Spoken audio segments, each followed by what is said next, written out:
Alors, le corrigé de l'exercice numéro 8, donc on a ici la courbe qui représente la dérivée f' d'une fonction. Donc ça, c'est pas la courbe de la fonction, c'est bien la courbe de la dérivée de la fonction.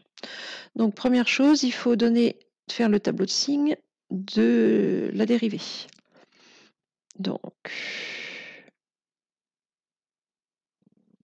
oh là là, ça va pas mon affaire. Donc ça, c'est le signe de f' de x, c'est-à-dire de la courbe qu'on a là.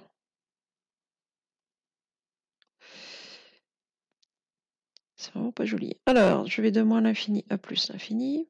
Ah non, ça va de moins 1 à 4, pardon.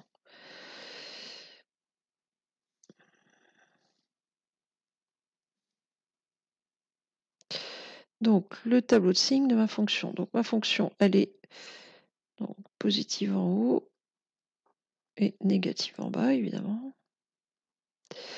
Donc, le changement de signe se fait en 0 et en 1, 2, 3. Donc, ma fonction, elle est positive, négative entre 0 et 3, puis positive entre 3 et 4. Donc, les deux valeurs qui m'intéressent ici sont 0 et 3. C'est les deux endroits où f' de x vaut 0.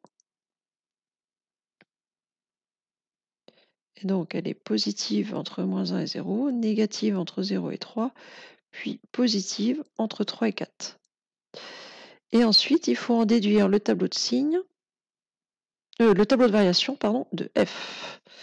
Donc, le tableau de variation de f, c'est le signe de f' de x qui donne le tableau de variation de f. D'ailleurs, très souvent, on met les deux tableaux, décidément, j'ai du mal, on met les deux tableaux l'un en dessous de l'autre. Alors là, je ne l'ai pas fait parce que le premier était vraiment moche, mais finalement, celui-là n'est pas tellement mieux. Alors, 0, 3. Donc là, ce sont les variations de f que je veux faire. Donc dans le cours, on me dit que si la dérivée, ici c'est bien f', si la dérivée est positive, la fonction va être croissante. Donc ma fonction, elle est d'abord croissante. Si la dérivée est négative, la fonction est décroissante. Et si la dérivée est positive, la fonction est croissante. Donc au niveau des flèches, ma fonction f, elle va faire ça. Et puis il me reste les nombres à mettre à chaque bout de flèche. Je crois qu'on me les a donnés dans l'énoncé. On me dit que f de moins 1 vaut moins 11 sixièmes. F de 0 vaut 0. F de 3 vaut moins 4,5. Et F de 4 vaut moins 8 tiers. Voilà. Alors, vérifiez bien, une fois que vous avez fini votre tableau de variation, que les nombres que vous avez mis en bout, c'est cohérent, enfin en bout de flèche, c'est cohérent par rapport à ce que vous observez. C'est-à-dire que là, moins 11 sixième, pour aller à 0, moins 11 sixième, oui, pour aller à 0, il va falloir monter. Donc ça, c'est cohérent. Pour aller de 0 à moins 4,5, il va falloir descendre, donc c'est cohérent. Pour aller de moins 4,5 à moins 8 tiers, alors il faut savoir combien vaut moins 8 tiers. C'est à peu près environ, c'est autour de moins 2,6, le moins 2,66666. Donc si je passe de moins 4,5 à moins 8 tiers, c'est cohérent, ça monte.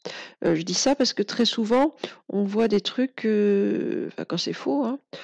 Par exemple ici, je vais de 10 à 15, et entre les deux, vous mettez une flèche qui descend. Bon, bah c'est pas cohérent. Si vous allez de 10 à 15, normalement, ça doit monter. Donc vérifiez que vos valeurs au bout de flèche sont cohérentes par rapport à vos flèches. Alors, l'erreur, ça peut être soit les images qui sont fausses. En général, les images, vous avez quand même des tableaux de valeurs, des choses comme ça pour les faire. Donc, si vous voyez que la flèche n'est pas cohérente avec vos valeurs et que vous êtes sûr de vos valeurs, c'est que votre flèche est fausse. Et donc, il faut aller rechercher une erreur sans doute dans le signe de f' de x, ou je ne sais pas, mais en tout cas, il y a une erreur quelque part. Alors, ça peut être plusieurs choses, hein. Ça peut être que vous avez oublié un signe moins quelque part. Ça peut être, je ne sais pas moi, où est l'erreur. Mais en tout cas, si vous voyez qu'il n'y a pas cohérence entre les valeurs à un bout de flèche et la flèche qui est entre les deux, c'est qu'il y a un souci et qu'il faut chercher où est le souci. Voilà, c'est tout pour cet exercice.